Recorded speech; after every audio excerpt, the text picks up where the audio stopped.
Praj news. అమెరికాలోని Harvard యూనివర్సిటీలో leadership course క్లాసులకు హాజరైన సీఎం రేవంత్ రెడ్డి ఫిబ్రవరి 1న రాత్రి అమెరికా పర్యటన ముగించుకుని హైదరాబాద్కు రానున్నారు. ఫిబ్రవరి 3 నుంచి మున్సిపల్ ఎన్నికల ప్రచార సభల్లో రేవంత్ రెడ్డి పాల్గొనున్నారు. ఫిబ్రవరి 3న మిర్యాలగూడలో, 4న జగిత్యాల, 5న చేవెళ్ల, 6న భూపాలపల్లి, 7న మెదక్, 8న నిజామాబాద్లో సీఎం రేవంత్ ప్రచార సభలు జరగనున్నాయి.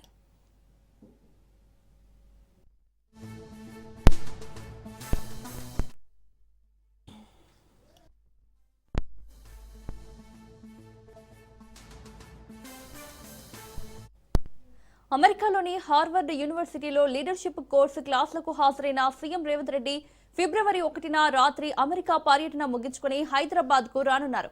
ఫిబ్రవరి 3 నుంచి మున్సిపల్ ఎన్నికల ప్రచార సభల్లో రేవంత్ రెడ్డి పాల్గొనున్నారు. ఫిబ్రవరి 3న మిర్యాలగూడలో, 4న జగిత్యాల, 5న చేవెళ్ల, 6న భూపాలపల్లి, 7న మెదక్, 8న నిజామాబాద్లో సీఎం రేవంత్ ప్రచార సభలు జరగనున్నాయి.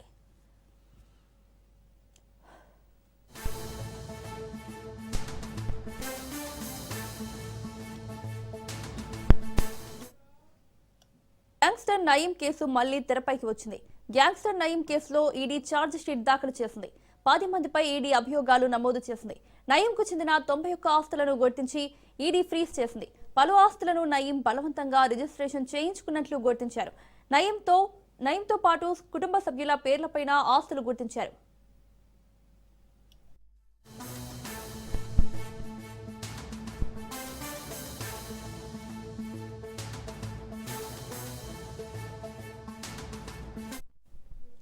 గ్యాంగ్స్టర్ నయీం కేసు మళ్లీ తెరపైకి వచ్చింది. గ్యాంగ్స్టర్ నయీం కేసులో ఈడీ ఛార్జ్ షీట్ దాఖలు చేసింది.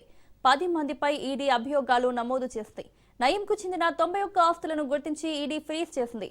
పలు ఆస్తులను నయీం బలవంతంగా రిజిస్ట్రేషన్ చేయించుకున్నట్లు గుర్తించారు.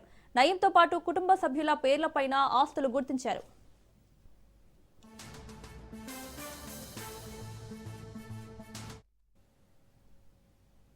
జనాభా దామాషా ప్రకారం కేంద్ర బడ్జెట్లో ఓబీసీలకు నిధులు కేటాయించాలన్నారు జాతీయ బీసీ దళ్ అధ్యక్షుడు దుండ్రా కుమారస్వామి. బీసీల పట్ల కేంద్ర ప్రభుత్వం అవలంబిస్తున్న నిర్లక్ష్య ధోరణిని వెంటనే విరమించుకోవాలన్నారు.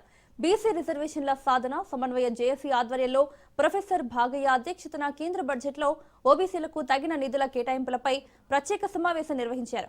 ఈ సమావేశానికి ముఖ్య అతిథిగా దుండ్రా కుమారస్వామి హాజరయ్యారు. ఫిబ్రవరి 1న ఆదివారం కేంద్ర బడ్జెట్ ప్రవేశపెట్టనున్నారు. బడుగు వర్గాల జీవితాలు ఇప్పటికీ సామాజిక, ఆర్థిక, రాజకీయ అణచివేతలకు గురవుతుందన్నారు. ఇప్పటికీ నిజమైన విముక్తి పొందలేదని, ఇది ప్రజాస్వామ్యానికి మచ్చగా నిలుస్తుందన్నారు దుండ్రా కుమారస్వామి. తెలంగాణ గడ్డ మీద నుంచి బీసీలకు, ఎందుకంటే కేంద్ర ప్రభుత్వం బీసీల పట్ల దారుణంగా నిర్లక్ష్యం వహిస్తుంది అనేది ఇది జగమంతా ఎరిగిన విషయమే. ఎందుకంటున్నారంటే స్వాతంత్రం వచ్చి 76 సంవత్సరాలు అయిపోయింది. ఈరోజు ముఖ్యంగా బీసీ రిజర్వేషన్ల సాధన సమన్వయ జేఏసీలో ఈరోజు సుదీర్ఘమైన చర్చ. బీసీలు కేంద్ర ప్రభుత్వం ఏ విధంగా నిర్లక్ష్య వైఖరి చేస్తుందో దాని మీద సుదీర్ఘ చర్చ జరిగింది. మేధో మనసు కూడా జరిగింది. ఈ సందర్భంగా కొన్ని కార్యక్రమాలు రానున్న రోజులలో పెద్ద ఎత్తున ఒక జాతీయ ఉద్యమం లాగా చేయాలని మేమందరం నిర్ణయం తీసుకున్నాము. దీనికి తెలంగాణ రాష్ట్రంలోని బీసీ మేధావులు, కుల సంఘాలు మరియు తమిళనాడు, కర్ణాటక, మహారాష్ట్ర, ఆంధ్రప్రదేశ్లో 6 రాష్ట్రాల పర్యటన కూడా రానున్న రోజులలో మేమందరం కలిసి చేయబోతున్నాం. ఈరోజు తెలంగాణ గడ్డ మీద నుంచి బీసీలకు, ఎందుకంటే కేంద్ర ప్రభుత్వం బీసీల పట్ల దారుణంగా నిర్లక్ష్యం వహిస్తుంది అనేది ఇది జగమంతా ఎరిగిన విషయమే. ఎందుకంటున్నారంటే స్వాతంత్రం వచ్చి 76 సంవత్సరాలు అయిపోయింది. ఆల్రెడీ ఎంతో మంది స్వాతంత్ర సమరయోధులు వాళ్ళ ప్రాణ త్యాగాలు చేసి బ్రిటిష్ పాలన నుంచి విముక్తి పొందిన మన దేశంలో ఇప్పటికీ బడుగు బలహీన వర్గాలైన బీసీలు ఆర్థికంగా, సామాజికంగా, రాజకీయంగా అణచివేతకు గురవుతున్నారనేది అక్షర సత్యం అని తెలియజేస్తున్నాను. మనకు ఈరోజే 77వ గణతంత్ర దినోత్సవం జరుపుకుంటాం. ఇప్పటికీ కూడా బీసీలు వారు హక్కుల కోసం, రిజర్వేషన్ల కోసం, సామాజిక న్యాయం కోసం, సమానత్వం కోసం పోరాటం చేస్తున్నారంటే ఒకసారి కేంద్ర ప్రభుత్వం అర్థం చేసుకోవాలి. అంతేకాదు దశాబ్దాలుగా మేము బీసీలో పోరాటం చేసినా కనీసం ప్రత్యేక మంత్రిత్వ శాఖ లేకపోవడం చాలా బాధాకరం. దేశంలో సింహభాగం, దేశంలో సగభాగం దేశ రథచక్రాలు నడిపేది బీసీలు. అలాంటి బీసీలకు ఓ ప్రత్యేక మంత్రిత్వ శాఖ లేకపోవడం ఎంత అవమానకరం. ఒక్కసారి మోదీ గారు, కేంద్ర ప్రభుత్వం అర్థం చేసుకోవాల్సిన అవసరం ఉందని, మరియు ముఖ్యంగా ఏ కులానికి లేని క్రిమిలేయరు బీసీలకి పెట్టడం, దీని వెనుక యొక్క కుట్ర, రాజకీయ కుట్ర కూడా ఒక్కసారి అర్థం. సంగారెడ్డి జిల్లా పటాన్చెరులో రాజ్ న్యూస్ క్యాలెండర్ ను బీజేపీ రాష్ట్ర కార్యవర్గ సభ్యులు ఎడ్ల రమేష్ ఆవిష్కరించారు. రాజ్ న్యూస్ క్యాలెండర్ ఆవిష్కరించడం తనకు ఎంతో సంతోషాన్ని కలిగించిందని తెలిపారు. రాజ్ న్యూస్ యాజమాన్యానికి, ప్రేక్షకులకు హృదయపూర్వక శుభాకాంక్షలు తెలియజేశారు. ప్రజల పక్షాన నిలబడి ప్రజల సమస్యలను ప్రభుత్వ దృష్టికి తీసుకెళ్తూ మంచి గుర్తింపు సాధించుకున్న రాజ్ న్యూస్ కు ప్రత్యేక కృతజ్ఞతలు తెలిపారు. రాజ్ న్యూస్ మరింత అభివృద్ధి చెందుతూ ప్రజలకు నమ్మకమైన వార్తా సంస్థగా కొనసాగాలని కోరారు.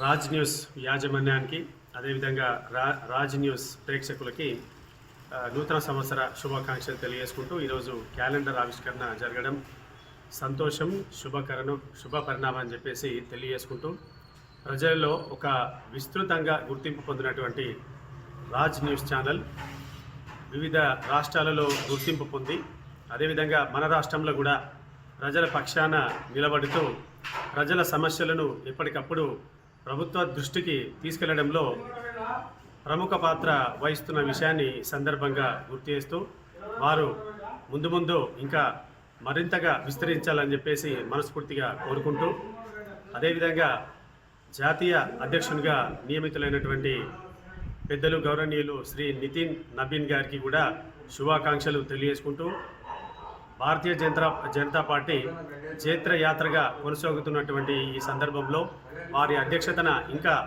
ఇంకెంతో ముందు ఎదుగుతుందని చెప్పేసి పూర్తి ఆశాభావాన్ని వ్యక్తం చేస్తూ ఎన్టీఆర్ జిల్లా మైలవరంలో రాజ్ న్యూస్ క్యాలెండర్ ఆవిష్కరించారు. రాజ్ న్యూస్ 2026 నూతన క్యాలెండర్ ను కొండపల్లి పురపాలక చైర్మన్ చెన్నుబోయిన చిట్టిబాబు ఆవిష్కరించారు. రాజ్ న్యూస్ వార్తలను సమాజానికి చేరువేయడంలో ప్రత్యేక గుర్తింపు పొందిందన్నారు.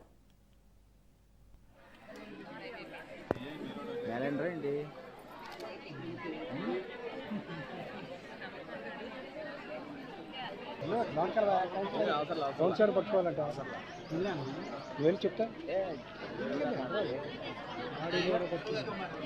రైట్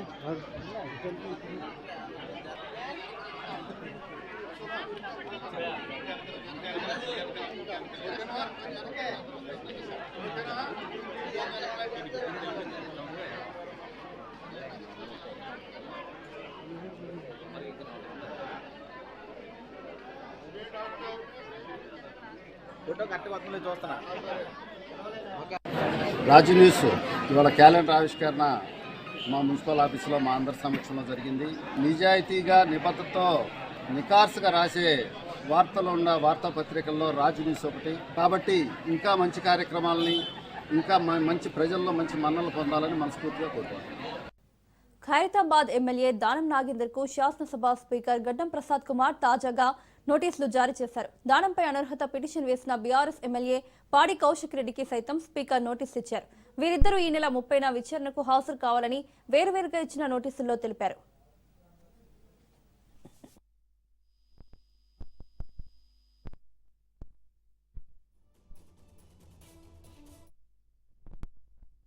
అనర్హత పిటిషన్పై అఫిడవిట్ వేశారు ఎమ్మెల్యే దానం నాగేందర్.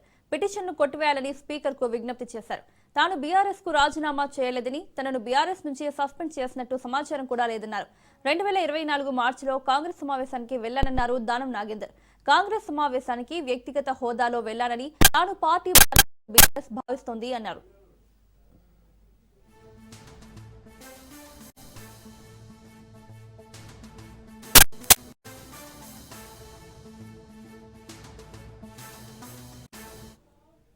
వర్ధన్నపేట మాజీ ఎమ్మెల్యే ఆరూరి రమేష్ సొంత గూటికి చేరారు. కేటీఆర్ ఆధ్వర్యంలో బీఆర్ఎస్ లో చేరారు. తెలంగాణ భవన్ లో కార్యకర్తల సమక్షంలో కేటీఆర్ బీఆర్ఎస్ కండువా కప్పి ఆరూరిని పార్టీలోకి ఆహ్వానించారు. సీఎం రేవంత్ రెడ్డి, కాంగ్రెస్ నాయకులు గల్లీ నుంచి ఢిల్లీ వరకు ఒకటే అబద్ధం చెబుతున్నారని అన్నారు కేటీఆర్. కేసీఆర్ హయాంలో 3.5 లక్షల కోట్ల అప్పులు అయ్యాయని తేలిందని, అందులో కేసీఆర్ గద్దెను ఎక్కి నాటికి 72,000 కోట్ల అప్పు తెలంగాణకు ఉందని తెలిపారు. ఆ అప్పుతో కూడా ఎన్నో సంక్షేమ పథకాలు అమలు చేస్తారని తెలిపారు హరీష్ రావు.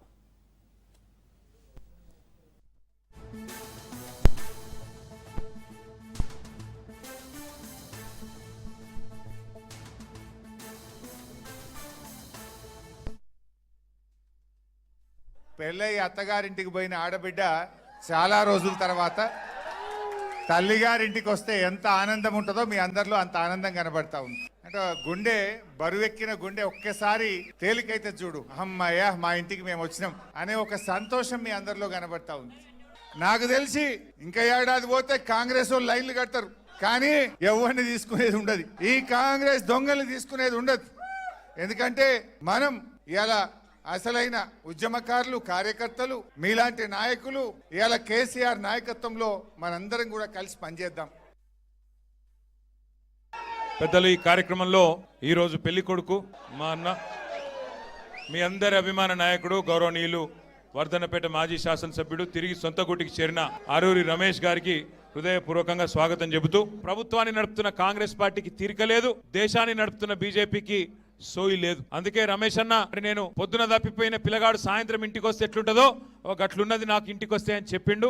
చాలా చాలా సంతోషం. మళ్ళీ తిరిగి సొంత గుటికి చేరినందుకు వారికి మనస్ఫూర్తిగా స్వాగతం చెప్తా ఉన్నా. ఇలా ఒక ఓపిక లేనోడు, తెలివి లేనోడు ఈ రాష్ట్రాన్ని పరిపాలిస్తున్నాడు. మీరు చూస్తున్నారు, పాపం ఆయనకు లేదు, ఓపిక లేదు.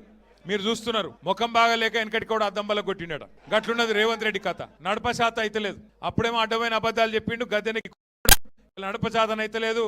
తెల్లారులేస్తే కేసీఆర్ని తిట్టుడు తప్ప ఇంకొక పని శాత కాదు. ఏమైందిరా బై నీ 15,000 రైతు బంధు అంటే లాగుల తలడిస్తా అంటాడు. ఏమైరా 2,500 వారి 2,500 ఇస్తా అంటివి, 100 రోజులు ఇస్తా అంటివి, ఏం సంగతి అంటే పేగులు మెడలు వేసుకుంటా అంటాడు. నువ్వు గట్టి గడిగినావు అనుకో, ఏమై తులం బంగారం అంటే గుడ్లు వీకి గోటీలు ఆడతా అంటాడు. బెదిరి. సీఎం చంద్రబాబు అధ్యక్షతన జరిగిన ఏపీ కేబినెట్ సమావేశంలో కీలక నిర్ణయాలు తీసుకున్నారు. మొత్తం 35 అజెండా అంశాలకు కేబినెట్ ఆమోదం తెలిపింది. అభివృద్ధి, విద్య, వైద్యం, మౌలిక వసతులు, ఉపాధి, పర్యాటక రంగాలకు సంబంధించిన పలు కీలక ప్రతిపాదనలకు గ్రీన్ సిగ్నల్ ఇచ్చింది. పిడుగురాళ్ల వైద్య కళాశాలను పీపీపీ విధానంలో అభివృద్ధి చేసే ప్రతిపాదనకు కేబినెట్ ఆమోదం తెలిపింది. అలాగే ఎస్వీ యూనివర్సిటీ పరిధిలోని 33 ఎకరాల భూమిని వ్యవసాయ మార్కెట్ కమిటీకి బదిలీ చేసే అంశంపై చర్చ జరిగింది.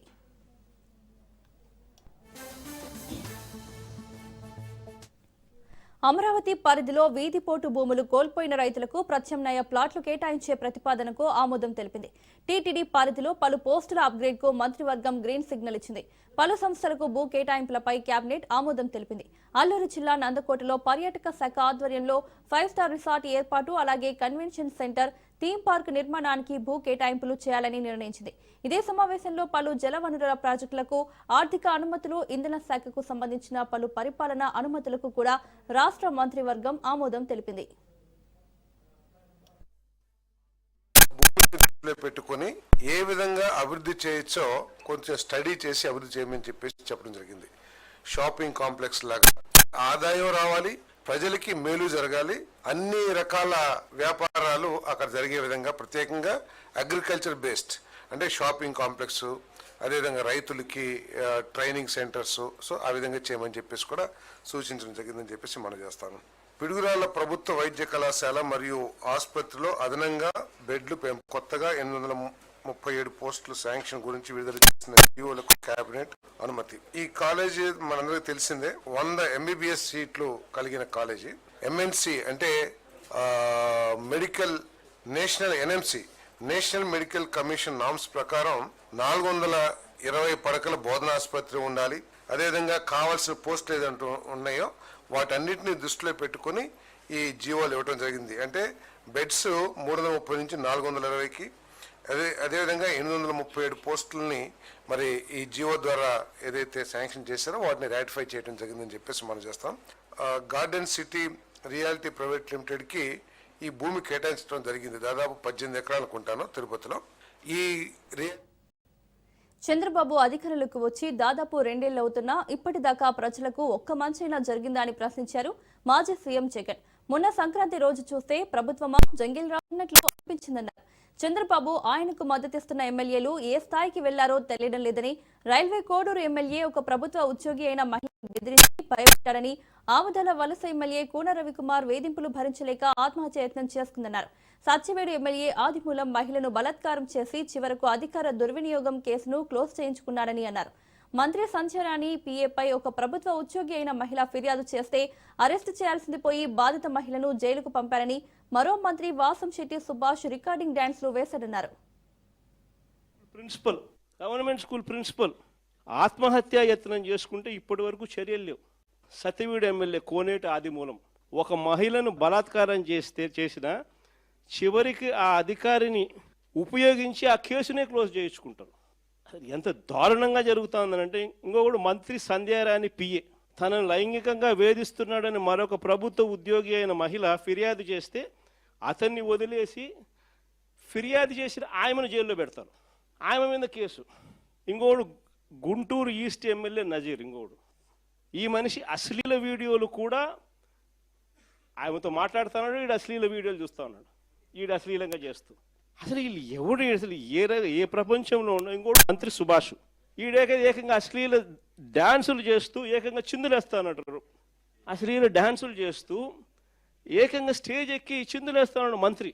అసలు నాకు ఆశ్చర్యంగా ఉంది. అసలు జంగల్ రాజ్యం అని అంటే ఈ ప్రభుత్వంలో జరుగుతూ ఉన్న పనులకు. తెలంగాణలో మున్సిపల్ ఎన్నికల నగారా మోగడంతో రాజన్న సిరిసిల్ల జిల్లాలో జిల్లా కలెక్టర్ ఆదేశాల మేరకు అధికారులు ఎన్నికల నిర్వహణ ఏర్పాట్లలో నిమగ్నమయ్యారు. నేటి నుండి నామినేషన్ల ప్రక్రియ ప్రారంభం కానుంది. ఈ నెల 30 వరకు నామినేషన్లు స్వీకరిస్తారు. 2వ తేదీన ఉపసంహరణ ఉంటుంది. అదే రోజు పోటీలో ఉండే అభ్యర్థుల జాబితాను విడుదల చేస్తారు. ఫిబ్రవరి 11న ఎన్నికలు, 13న కౌంటింగ్ జరుగుతుంది. వేములవాడ మున్సిపాలిటీలో 28 వార్డులకు గాను 40,877 మంది ఓటర్లున్నారు. ఎన్నికల నగారా మోగడంతో 3 ప్రధాన పార్టీల నేతలు తమ అదృష్టాన్ని పరీక్షించుకోవడానికి సిద్ధమవుతున్నారు.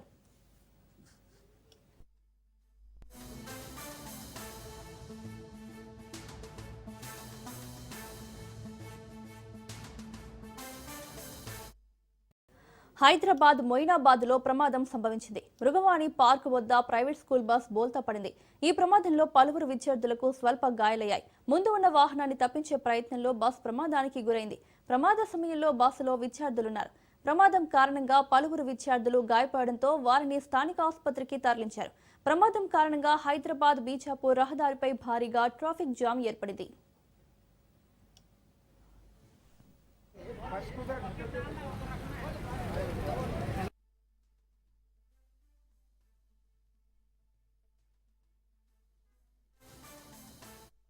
గ్యాస్ ఉన్నట్టుంది, కొడుకు తెలియదా ఏమి.